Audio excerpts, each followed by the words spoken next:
Bismillah ar-Rahman ar-Rahim. Your Excellency, Dr. Jaishankar, Honorable Minister of External Affairs of India, Honorable Ministers of Foreign Affairs of the BRICS member states, distinguished representatives, esteemed colleagues. As you have all witnessed, my country has within the span of less than a year twice been subjected to brutal and unlawful aggression by the United States and Israel. The attacks on my people have been justified with false claims that run counter to the informed assessments of the International Atomic Energy Agency and even America's own intelligence community. The truth is that Iran, like many other independent nations, is the victim of illegal expansionism and warmongering. These are ugly things which have no place in today's world. Those who pursue reckless adventures may believe it furthers their geopolitical interests. But as consumers and governments around the world now sense and understand, regional instability is a lose-lose proposition for all sides, including the aggressors. In the face of horrific violence, the Iranian people have firmly and proudly stood up for themselves. Did we retreat from our ideal of independence? Did we surrender to the will and whims of imperial power? The answer is clear. We did not and never will. I come from an ancient land whose leaders have stood courageously by their people in the pursuit of justice, independence, and the defense of sovereignty and territorial integrity, sacrificing their lives for historic and national ideals. I speak for an Iran whose armed forces, medical personnel, school teachers, and law enforcement officers never once placed their own safety above saving the lives of those they are duty-bound to protect and served with honor on the front line of humanity.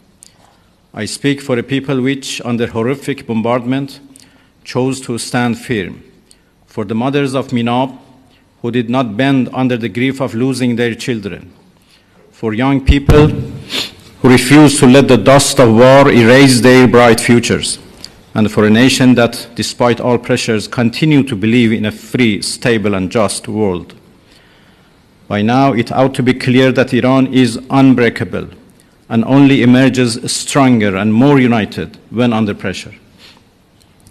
While ready to fight with everything we have in defense of our freedom and our soil, we are equally ready to pursue and defend diplomacy. As I have repeatedly stated, there is no such thing as a military solution to anything related to Iran.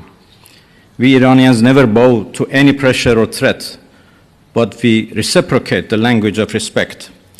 As much as our powerful armed forces remain ready to exact devastating retribution on foreign aggressors, my people are peace-loving and do not seek war. We are not aggressor in this sordid situation, but the aggrieved. Mr. Chairman, distinguished colleagues, over the past year, I have had the honor of participating in 2 BRICS conferences to convey the government of Iran's conviction that this platform symbolizes the emergence of a new global order, an order in which the global South is a primary architect of the world's future. What was once a lofty aspiration is now a reality, but it is a fragile reality. Imperial power in decline wants to turn back the clock and is desperately lashing out on its way down. This all matters to the BRICS Plus group of countries because the battle Iran has fought is in defense of all of us, of the new world that we are building together. Our brave soldiers have given their lives to resist Western hegemony and the sense of impunity that the US believes it is entitled to. While Iran is grateful for the support and solidarity it has received from BRICS countries, it is imperative that we jointly step up our work towards ending this sense of entitlement, which has no place in today's world. To virtually everyone in this room, our resistance against US bullying is not an unfamiliar battle.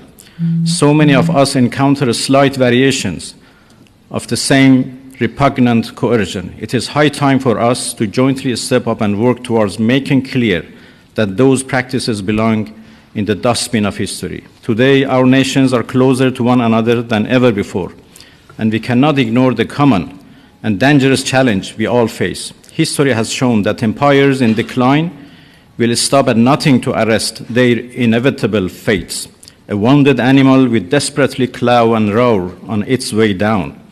The putting away of all pretenses is apparent in the horrors that the West has shamelessly underwritten or outright pursued in the global South, whether in Asia or Africa or Latin America.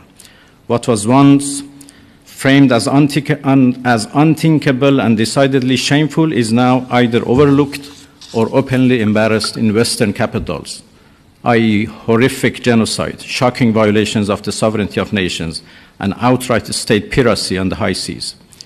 These crimes and the Western silence they are met with can only take place if there is a sense of impunity.